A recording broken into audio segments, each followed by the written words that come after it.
오늘은 정치 현안을 이 전문가들과 함께 먼저 짚어보겠습니다. 네, 김종래 충남대 특임교수, 차재원 부산 가톨릭대 초빙교수, 그리고 이현종 문화일보 논설위원 세 분 모셨습니다. 안녕하세요. 안녕하세요. 안녕하세요.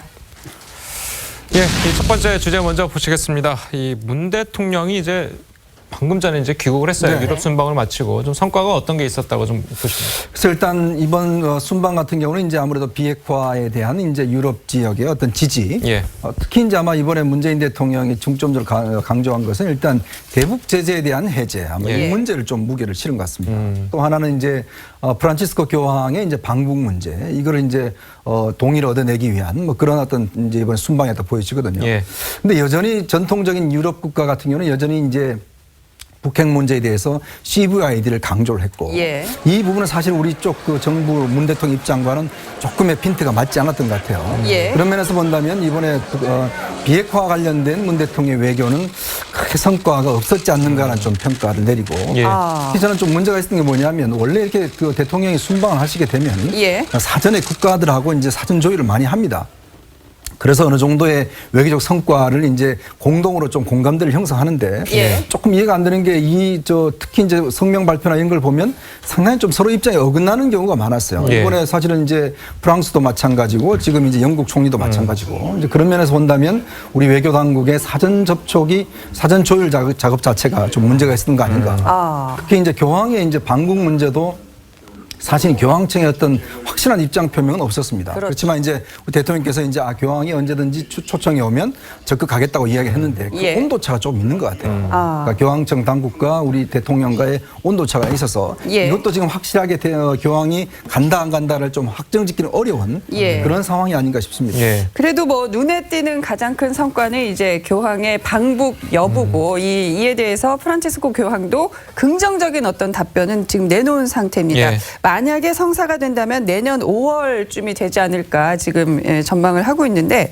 차 교수님 어떠십니까? 실제로 교황의 방북까지 넘어야 할 산들이 꽤 많은 것 같아요. 그렇죠. 뭐 지금 교황이 그 다른 나라를 방문할 경우에 여러 가지 불문율이 있는데, 그렇죠. 그중에서 하나가 그 초청국 정상의 초청도 있지만 또 그 해당 국가의 방문 국가의 이 교구장이 초청을 해야 되는데, 북한은 사실 뭐 교구장이 없지 않습니까? 물론 형식상으로는 염수정 우리 예, 우리 그 추기경님이 지금 사실 북한 교구를 담당하고 있습니다만은 과연 그런 식의 형태를 취할 것인지, 그리고 또 실제 방문했을 경우에는 그 해당 도시의 주교회의 의장이 직접 공항에 가서 그렇죠. 영접을 해야 되는데, 예. 그렇다고 한다면 염수중 주교가 그럼 평양에서 미리 맞이해야 하는 그런 모양새를 취해야 되는데, 과연 예. 주권을 상당히 주권과 주체를 상당히 내세우고 있는 북한 입장에서 그것이 가능할 것인가, 그걸 받아들일 것인가, 그런 측면들이 있습니다. 그러나 뭐 불문율이라는 것 자체가 완전히 꼭 정해진 법은 아니잖아요. 예. 네. 만약에 그 교황께서 한반도 평화를 위한 뭔가 자신의 역할을 해야 되겠다고 생각하면 예. 상당히 적극적으로 뭔가 이 불문을 깨고 뭐 할 가능성도 저는 있다고 봅니다. 앞서 말씀하신 것처럼 내년 5월을 이야기하셨는데, 내년 5월은 지금 교황이 지금 일본을 방문할 그렇죠. 얘기거든요. 예. 그렇다고 한다면 일본을 방문했다가 한국 서울에 와서 염수경 추기와 함께 가는 그런 형태의 우회적인 예. 행보를 할 가능성도 있다. 그럼 어쨌든 제가 생각했을 때는 그 교황께서 북한을 방북하게 된다고 한다면, 저는 뭐 이 한반도 평화를 위해서는 중요한 하나의 아주 전향적인 긍정적인 또 역할을 하지 않을까 생각합니다. 첫 번째는 김정국 국무위원장 입장에서는 상당히 북한의 여러 가지 인권에 대해서 상당히 지금 많은 이 지탄을 받아왔지 않습니까? 그렇다고 예. 한다면 이 지금 세계 18억 6천만 원 명의 그 가톨릭 교도의 영적 지도자인 교황 앞에서 어떤 식으로든 북한 인권 개선 내지는 뭐 종교적인 조치에 있어서 전향적인 이야기를 할 수밖에 없다. 그것은 뭐 모양새는 고해성사가 아니라 하더라도 예. 사실 발 빼기 힘든 그런 약속을 하게 되는 셈이 되는 거고요. 그리고 또 한편으로는 사실 이번 중간선거, 미국의 중간선거 끝나고 나면 트럼프 대통령이 상당히 비핵화에 대해서 발을 뺄 가능성이 조금 있다는 이야기들이 많이 나왔잖아요. 예. 그렇다면 내년 봄쯤에 교황께서 그 북한을 방북해서 북한 비핵화에 대한 여러 가지 이야기를 하게 될 경우, 그렇다고 한다면 트럼프 입장에서 초조해지지 않겠어요? 그 예. 공을 트럼프 대통령이 아닌 교황이 갖고 가는 형태가 된다고 한다면 예. 자신 입장에서는 상당히 조금 껄끄러운 상황이 될 수 있기 때문에 저는 교황의 평양 방문 자체가 일종의 그 트럼프 대통령에게는 이거 아니구나 하면서 깨달음을 줄 수 있는 축비의 역할을 하지 않았을까 하는 생각을 해봤습니다. 그럼 북미 정상회담보다 교황 방북이 더 먼저 될 거라고 좀 보시는 아니요. 건가요? 그러니까 지금 이 지금 제2차 북미 정상회담이 내년 초로 간다고 하잖아요. 그렇지만 시간이 못 바뀌지 않은 상황이기 때문에 예. 교황의 만약에 방북이 한 내년 5월쯤이라고 한다면 예. 트럼프 대통령이 그 서둘러서 2월이나 3월 정도 빨리 하지 않은 정해진다면. 갈 가능성이 높다는 것이죠. 근데 이번 유럽 순방에서는 이 대북 제재 완화에 있어서는 이 국제사회와 큰 온도차가 확인된 점, 이 부분은 상당히 우리 정부 입장에서는 또 하나의 넘어야 될 산이 될 것 같아요. 일단 이제 우리가 그 CVID 즉 완전하고 이 불가역적인 그런 비핵화 이 문제가 사실은 북한 비핵화의 가장 중요한 단어였지 않습니까? 예. 근데 이게 언젠가는 FFID로 사실 바뀌었어요. 그러니까 미국 입장에서 보면 조금 후퇴를 한 것이죠. 근데 전통적으로 이제 유럽 국가 같은 경우는 북한 비핵화와 인권 문제에 굉장히 강고한 입장입니다. 더군다나 프랑스 같은 경우는 아직까지도 북한과 수교를 맺지 않은 나라거든요. 예. 그래서 그런 면에 비춰봤을 때 이번에 아셈 정상회의와 또 그 각국 정상들과의 담화에서 CVID라는 용어가 다시 나왔어요. 네. 즉 이제 문재인 대통령은 북한이 비핵화에 대한 굉장히 되돌릴 수 없는 상황이 되면 대북 제재를 해제해야 된다는 쪽으로 사실은 이제 해제 쪽으로 상당히 이제 초점을 맞췄는데 그러나 실질적으로는 그거보다는 오히려 지금은 CVID라는 단어를 쓰므로 해서 예. 더 북한에 대한 이제 확실한 대북 제재 이 문제만 더 부각시켰거든요. 그러면서 본다면 이번에 어떤 그 문제에서 외교적 성과는 그 돋보이는 성과는 크게 없었던 것이 아닌가. 네. 오히려 문재인 대통령이 설득을 많이 했지만 예. 사실 뭐 유럽 국가 각국 정상들은 여전히 북한에 대해서 아직까지는 신뢰하고 있지 못하는 네. 그런 것만 확인했던 상황이 아닌가 저는 생각이 듭니다. 그러니까 이제 저는 생각이 조금 다른데요. 그러니까 지금 그러니까 유럽의 국가 정상들이 상당히 CVID 이야기를 했습니다만은 사실은 지금 유럽의 정상들 국가 중에서 사실 이 두 나라가 지금 유엔 안보리 상임이사국이지 않습니까? 예. 영국과 프랑스 같은 경우가 그러는데 지금 대북 제재안에 보면 그 CVID라는 용어가 들어 있어요. 그렇기 때문에 지금 유엔 안보리 상임이사국이 영국과 프랑스를 비롯한 EU 국가들 입장에서는 이 CVID라는 표현이 대북 제재 유엔 결의안에 들어있기 때문에 그 표현을 그대로 차용할 수밖에 없는 상황이다. 예. 그리고 또 무엇보다도 이 지금 유럽 같은 경우는 상당히 인권 문제에 대해서 상당히 전향적인 입장을 갖고 있다는 것이죠. 예. 그러나 북한이 지금 비핵화 조치를 통해서 인권까지 나아가지고 있지 않은 상황에서 조금은 신중할 필요가 있다는 생각이 것이고요. 또 하나는 제가 생각했을 때 미국을 약간 견제하려는 뜻도 있다. 무슨 이야기냐면 예. 지금 미국과 EU 국가가 상당히 지금 마찰을 붙는 부분이 이란의 핵협정이에요. 예. 그러니까 지금 트럼프 대통령은 이란의 핵협정 한 발 뺐어요. 왜? 이란이 지금 핵협정을 제대로 지키지고 있지 않다고 하면서 발을 뺐는데 유럽 EU 국가들 입장에서는 그건 그대로 깨지 말고 가야 된다는 입장이거든요. 그런 상황에서 지금 트럼프 대통령에게 그러면 북한 문제에 있어서도 그럼 당신은 그러면 지금 비핵화 약간 덜 됐는데 약간 좀 움직이려는 데 대해서 견제하려는 그런 측면도 있다는 것이죠. 그러나 제가 생각했을 때 어쨌든 CVID라는 표현을 썼기 때문에 네. 내용적으로는 우리 문재인 대통령하고 생각이 조금 다른 것으로 나타났지만 그러나 어쨌든 네. 국제사회에서 이 지금 북한의 비핵화가 어느 정도 가시화될 때 이 예. 지금 대북 제재를 완화해야 된다는 네. 일종의 논의는 법물은 그러니까 논의 물꼬는 튼 것이 아닐까. 그런 것은 뭐 외교적 성과로 봐야 되지 않을까 생각합니다. 그런데 이 유럽이 어차피 저런 입장일 것 같다라든가 한 것은 그네들의 전통적인 가치나 추구하는 관계 또 남북 문제를 보는 눈 때문에 저 약간의 우리 문 대통령 입장과는 좀 다를 수도 있는 것도 서로 간에 할 말을 했다든지 뭐 우리는 노력을 했고 저쪽에서는 그 제재보다 제재 완화보다는 비핵화 쪽에 더 강조했다는 것까지도 예. 아 저게 현실이구나. 그런데 그것이 미국이나 다른 나라만큼 큰 영향력은 없을 것 같다라고까지 인정하다 하지만 저 문제와 별도로 교황의 방북 문제 있지 않습니까? 네. 저거는 정말 아까도 이 차 교수님도 말씀하셨지만은 그 북한에 이제 성당이 장충 성당이라고는 있지만 예. 그 신도나 사제라든가 교구라든가 이런 그 일반적인 초청의 그런 이 형식 격식이 없는 상태에서 어떤 보관을 가지고 와서 문 대통령께서는 저렇게 교황 초청 이사를 이렇게 간접적으로 전달을 했고 예. 또 교황 쪽에서는 또 그렇게 흔쾌하게 얘기한 것 같지 않은데 난 저 문제는 뭐 북한 유럽과 우리 한국 간에 아니면 유럽의 야세의 정상들과 문 대통령 간에 북핵 문제에 대한 견해 차이와는 별개로 네. 교황의 방북 문제는 저게 제대로 잘 흘러가지 않으면 이런 가정법이 방북이 된다면 하고 얘기는 좋은데 네. 방북이 과연 어떻게 이렇게 매끄럽게 잘 될 수 있을는지 예.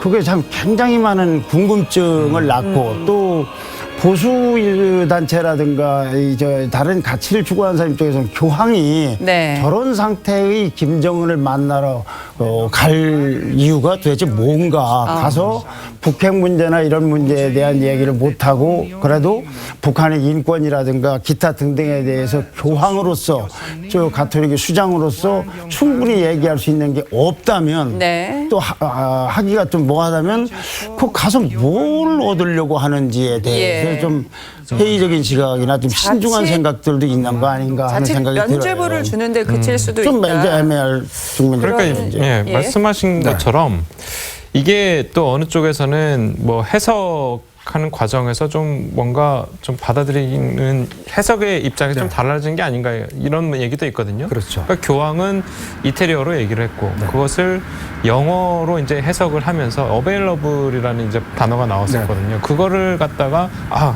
흔쾌히 오는구나 이렇게 받아들이는 게 좀 문제가 있지 않느냐고 지적하는 쪽도 있어요. 그렇습니다. 이게 사실은 이제 교황의 아련 같은 경우는 이 전통적으로 이렇게 각국의 어떤 뭐 다른 어떤 참모나 통역에 들어가지가 않습니다. 그러니까요. 그러니까 이제 교황청에서 그 이제 통역만 교황청이 임명한 통역만 들어가거든요. 예. 네. 이번에 이제 우리 같은 경우는 한현민 교수님과 우리 이제 대전교구에 계시던 그 신부님이 이제 대신 들어가셨어요. 예. 그리고 문제 통역만 사실은 거기에 있었던 상황이거든요. 그래서 교황님의 말씀 자체를 그러니까 사실은 정확한 워딩 자체를 어떤 것인지를 사실 알 수가 없는 상황이죠. 네. 이제 그렇다 보니까 문재인 대통령 입장에서는 김정은 위원장이 굉장히 방북을 교황의 방북을 바라는 입장에서 좀 더 적극적으로 해석을 했을 것이고 예. 지금 교황청은 아직까지 이런 문제에 대한 입장은 이제 김정은 위원장이 만약 정식 통보가 오면 네. 그때부터 논의를 시작하겠다는 입장이거든요. 예. 그런 면에 본다면 여러 가지 어떤 시각차가 있는 것이고 예. 사실은 북한이요 이 비핵화보다 더 무서워하는 게 바로 종교입니다. 그러니까 이 사실은 뭐 종교는 아편이라 할 정도로 김정일, 김일성 시절에 다 초청을 하려고 했지만 결국 북한이 거절해서 안 됐거든요. 예. 그런 걸로 비춰보면 아마 교황이 가시게 되면 예. 뭔가 종교 자유에 대한 가시적인 조치는 요구할 겁니다. 과연 그거를 북한이 받아들일 받을 수 있을까? 있느냐. 이 네. 문제에 대해서는 저는 아직까지는 퀘스천 마크. 지금 이 유럽 순방을 마치고 돌아온 문재인 대통령의 모습 보고 계십니다. 성남 공항에 이제 도착을 했고요. 7박 9일간의 유럽 순방 일정 아주 빠듯한 일정이었어요. 네, 그 일정을 마치고 서울 공항에 귀국을 했고 옆에 김부겸 장관 모습도 보이고 여러 이 강요들이 문재인 대통령을 맞이하는 그런 모습 보고 계십니다. 예, 저희는 이제 다음 주제로 한번 넘어가 보도록 하겠습니다. 자, 이 다음 주제는 이제 국감 관련 이제 내용을 저희가 좀 얘기해 보도록 하겠는데요. 지난주 국감이 최고의 화제 인물이 있었죠. 바로 이재명 지사였습니다. 직접 한번 보시겠습니다. 이재명 지사께서 엄청난 압박을 받고 있어서 안 됐기도 하고 그래요. 탈당 권유도 받고 갑자기 지사 되자마자 갑자기 경찰 압수수색을 받았잖아요. 소회가 어떠세요? 인생 무상이죠. 저하고 4년 전에 제가 저 간사 자리에 앉고 맞습니다. 네. 얘기했는데 사실 반가웠습니다. 그때 네. 세기보다는 많이 줄으셨는데 그 제가 이 녹취를 안 트는 것도 그거예요. 저는 지사님의 상황을 충분히 많이 이해를 한다. 얼마나 압박을 받고 있길래 믿었던 사람들조차도 나한테 등을 굽고 있다. 박근혜 대통령도 갑자기 생각이 나요. 그래서 이상하게 말이 화를 부른다는 얘기인데 예, 얘기했듯이 이제 지난주 국감은 뭐 이재명 지사에 대한 얘기가 굉장히 많이 나왔었어요. 뭐 공격도 굉장히 거셌고 어떻게 보셨습니까? 근데 이제 아무래도 이번 그 경기도 국감은 어떤 면에서 보면 이재명 지사한테는 좀 플러스가 됐던 국감이 아니 결과적으로 보면 예. 예. 사실 조원진 의원이 저렇게 처음에는 오전에 회의에서는 그 녹취록을 자기가 틀겠다고 그래서 그것 때문에 굉장히 논쟁이 벌어졌거든요. 근데 이제 오후에 들어서서 저렇게 이재명 지사와 저런 뭐 참 웃음까지 나누면서 되게 했는데 화기애 보이네요. 그렇죠. 두 사람 입장이 좀 비슷합니다. 어떤 면에서 보면 조원진 의원도 친박의 어떤 핵심 실세였다가 다들 그렇게 배신하고 나가는 모습 보면서 오로지 혼자만 사실은 지금 대한애국당을 만들어서 예. 박근혜 전 대통령을 지지하고 있지 않습니까? 그러니까요. 예. 그런 처지와 또 여권에서 사실은 대선 후보까지 갔지만 다 지금 어떤 면에서 여권 내부에서 공격을 받아서 예. 그래서 고초를 겪고 있는 이재명 지사와 뭔가 동병상련의 느낌들이 있었던 것 같아요. 그래서 예. 저렇게 헛웃음을 한 것 같은데 어쨌거나 사실 이재명 지사와 관련된 건 여러 가지 지금 건이 있는데 문제는 저렇게 국감에서 거론은 됐지만 사실 스모킹 건이 없습니다. 확실한 증거가 없고 네. 얼마 전에는 그 문제의 점도 사실은 별로 없는 것으로 네. 우리 이제 확인 결과 나왔지 않습니까? 그렇다 보니까 아무래도 국감이 좀 힘이 빠졌지 않는가. 어떤 면에서 보면 이번 국감은 이재명 지사에게는 조금 플러스가 된 듯한 느낌이 있습니다. 득이 됐다. 네. 사실 이재명 지사를 향한 세간의 관심은 이 여배우 관련 스캔들 아니겠습니까? 이번 국감을 통해서 이 스캔들 좀 종식이 됐다 이렇게 평가하십니까? 어떻게 보세요? 종식이 되긴 뭐 국감이 그거 조사하는 데도 아니고 오히려 뭐 일종의 좀 뭐 희화화된 것이 아닌가 싶은데 아까 왜 이번 국감에서 화제 인물이 이재명 지사라고 했는데 제가 보기에는 조원진 의원 같아요. 조원진 의원의 그 앞뒤 행동을 보면 뭐하러 저렇게 뭘 녹취를 트느니 마느니 하다가 또 뭐 화기애애한 분위기에서 하더니 급기야는 이 대목에서 박근혜 대통령이 갑자기 생각난다. 뭐가 왜 저 대목에서 박근혜 대통령이 생각난다는 건 아주 골수 친박들은 어떻게 느낄는지 모르지만 제가 보기엔 왜 그 대목에서 박근혜 대통령이 생각나는지 잘 모르겠어요. 어떤 뭐가 박근혜 대통령하고 생각나게 하는지. 예.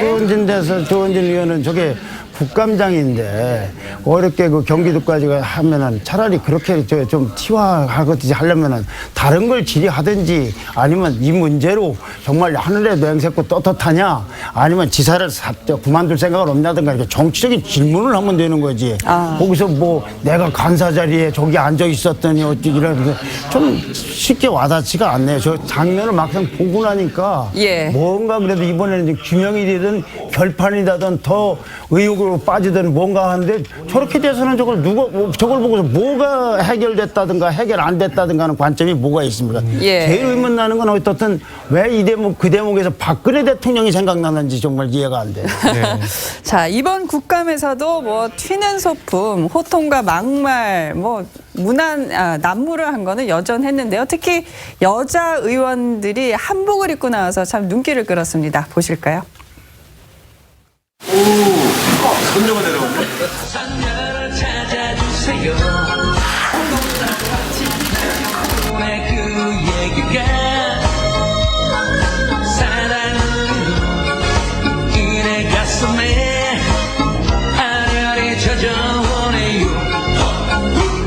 경복궁에 가면은 한복을 입고 입장할 경우에 3,000원의 입장료를 무료로 해주고 있고요.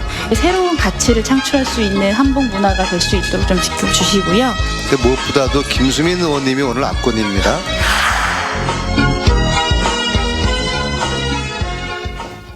네, 시청자 여러분들은 어떻게 보셨는지 모르겠는데요.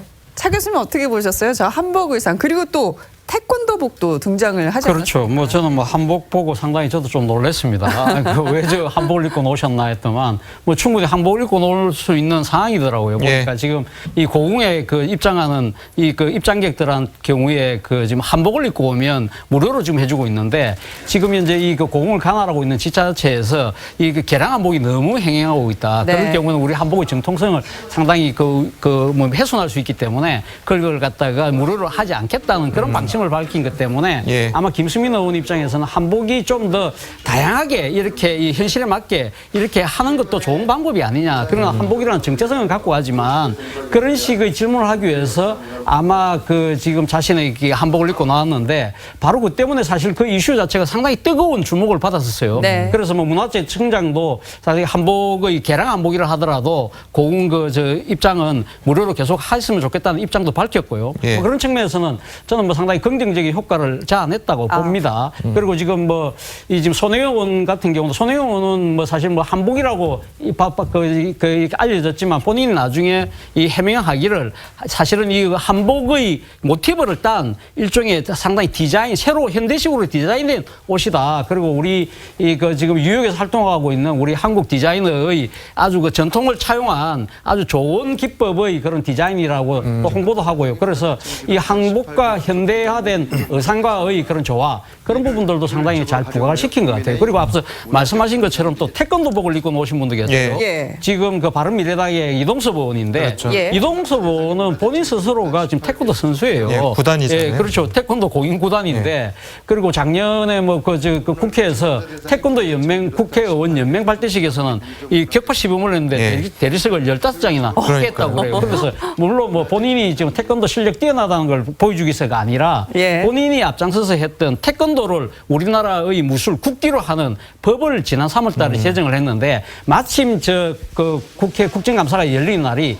그 법의 첫 번째 시행일이었다고 그래요. 그렇기 때문에 앞으로 좀 더 태권도를 더 보고하고 예. 우리 국기로서 위상을 더 공고히 하자는 뜻으로 본인이 태권도복을 입고 나왔답니다. 예. 저는 뭐 저런 그 모습들 자체가 지금 안민석 위원장이 하는 좀 문화적 상상력을 키우자는 예. 그런 측면에서는 저는 긍정적으로 보고 싶습니다. 긍정적으로 보신다. 그런데 이제 또 일각에서는 그러면은 법사위에서 뭐 예를 들어서 뭐 검찰청을 하면 법복을 입고 나와야 되는 거냐 이런 얘기도 있거든요. 그래서 너무 의원들이 튀려고 하는 행동이 아니냐 또 이런 지적도 좀 있어요. 그렇죠. 이제 사실 우리가 국감을 한 700개 이제 기관들을 국감을 하거든요. 예. 사실 근데 이제 이 한 2, 3주 동안 700기관을 하는 게 굉장히 어렵습니다. 예. 그리고 사실 국감이라는 게 필요성이 이번에도 보셔서 알겠지만 물론 저런 어떤 행위들이나 또 막말이나 이런 것들 좀 비판은 받지만 예. 그래도 국감이 꼭 필요하다는 게 이번에 사실은 이제 사립 유치원 같은 경우에 그렇죠. 문제점이라든지 또 뭐 고용세습이라든지 뭐 이런 예. 것들 때문에 반드시 국감이라는 게 또 필요하다는 게 사실은 증명이 됐어요. 예. 그러니까 국감제도를 20여 년 정도 이제 운영을 해 왔는데 근데 문제는 이게 국감이 저렇게 질문 자체가 1인당 국회의원이 질문할 수 있는 시간이 7분입니다. 예. 그렇다 보니까 7분 안에 과연 뭘 질문할 수 있을까? 기관도 많고 국회의원 숫자도 많으니까 네. 단지 국감 기간에만 하게 되면 저게 사실 어떤 면에서 보면 이 카메라를 한번 받으려면 저렇게 옷을 입지 않으면 일반 의원들은 한 번도 국감 때 스포트라이트를 못 받아요. 그러면 다음 이제 의정 보고서를 내야 되는데 예. 한 번도 이렇게 언론에 나오지 않으면 이 의정 예. 보고서 낼 게 없거든요. 예. 그래서 의원들 입장에서 보면 굉장히 절박한 시점입니다. 그런 것도 이해를 해주는데 그렇기 예. 때문에 사실 국회에서 지금 제도 개선해서 상설 국감을 하자. 그러면 1년 내내 국감을 좀 나눠서 하는 게 오히려 낫지 않겠나. 그러면 질문 시간도 길어지고 네. 충분히 준비할 수도 있으니까. 예. 그런 면에서 본다면 저는 좀 기관별로 좀 나눠서 실제로 좀 상설 국감을 한다든지 좀 기간을 늘린다든지 예. 저는 그런 것들이 좀 필요하지 않을까 싶어요. 사실 국감이라고 하면 말의 전쟁이기도 하지 않습니까? 김 교수님께서는 어떠한 뭐 부분들이 가장 인상적이셨어요? 이번 국감에서 네. 이번 국감에서는 김성태 한국당 의원 보고 김성태는 원래 그런 사람이야라고 한 그런 인간이라고 한 조원진 의원 말. 예. 예. 그것도 왜 저런 말이 나왔는지 참 그 얼마나 사이가 안 좋으면 원래 그런 사람이라고까지 하는지 좀 안타깝은데요. 지금 조금 전에 말씀하신 그 이른바 보여주기식이라고 볼 수도 있고 튀는 행동이 왜 나오느냐. 예. 정치인들이 내가 활동하는 걸 유권자들이 알려야 되고 그러는 건 아주 거의 필사적인데. 그렇죠. 그럼요. 기계적으로 나누다 보니까 의원의 개개인에게 돌아가는 발언 시간이 없어요. 그러니까 저런 방법이 편법해요. 저분들하고 저게 엄청 좋아서 나오는 것만도 아닐 거예요. 궁여지책으로 아이디어를 냈을 때. 예. 또 하나 저렇게 해서 나오는 것이 이런 거죠.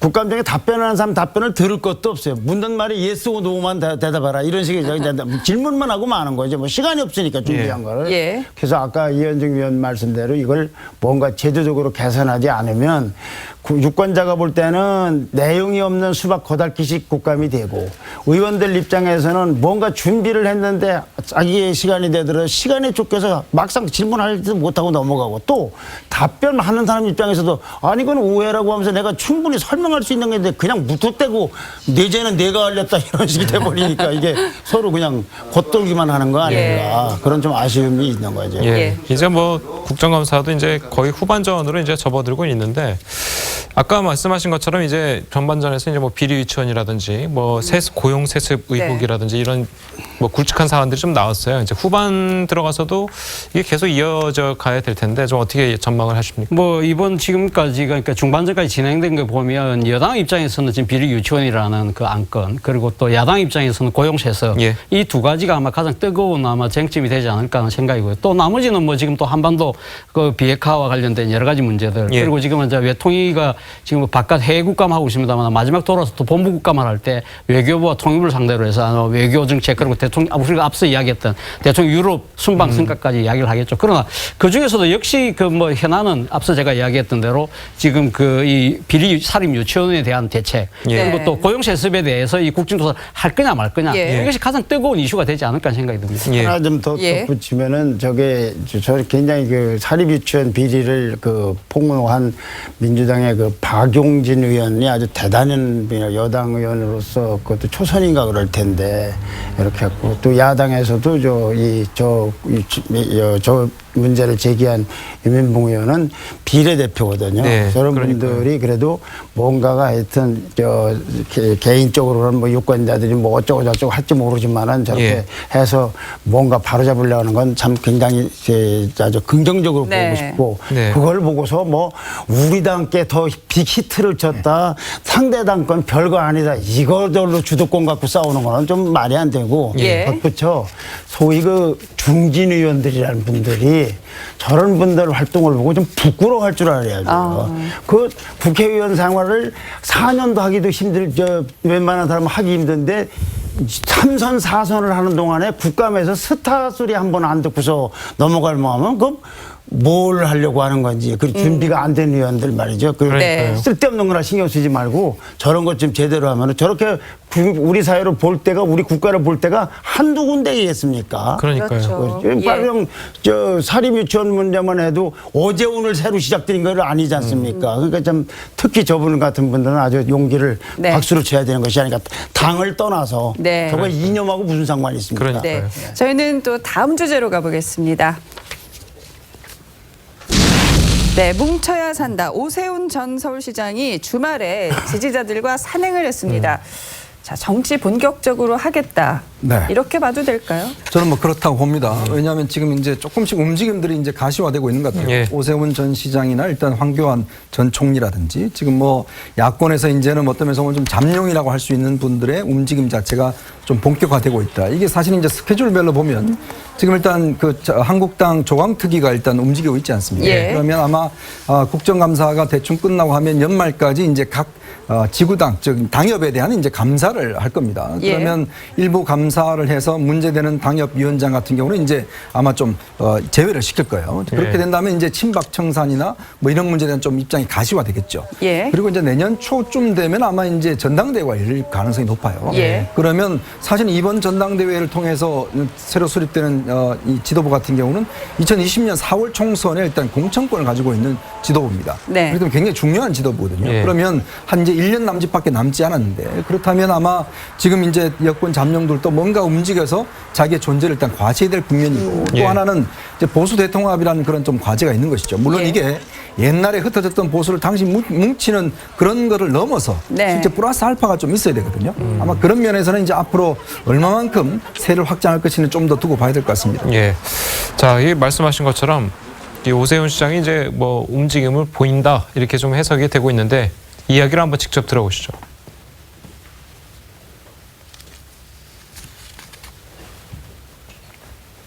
오세훈 전 시장의 이제 발언 저희가 준비를 했는데 방송 진행의 사정상 좀 저희가 소개를 못 드리는 점 준비가 안 된 것 같고 다음 얘기로 좀 넘어가 보도록 하죠. 근데 오세훈 시장은 이런 입장입니다. 한국당 입당 시기와 전당대회 출마를 깊이 고심을 하고 있다.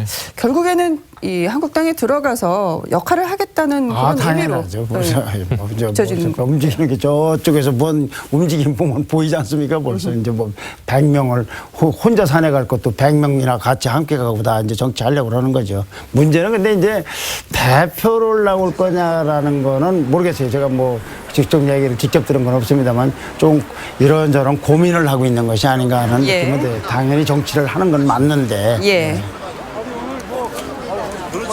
뭐 어쨌든 알겠습니다. 자, 그리고 이제 뭐 저희가 이제 주간조선과 이제 여론조사 전문기관이죠.